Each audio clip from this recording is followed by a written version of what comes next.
iz naših usta neće izlaziti reči, već budite sigurni, izlazit će plameni bičevi koji će snažno udariti po svima onima koji se već 15 godina bore za dobrobit ovog našeg naroda, a ništa nisu radili.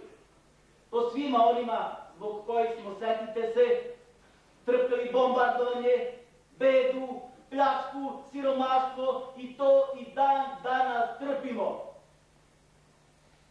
I tražit ćemo, odlučno ćemo tražiti da nam se vrati oduzeti status grada 57. godine, kliničko-bolnički centar, Kruševački univerzitet, jer se time Kruševcu vraća 51 milion eura godišnje.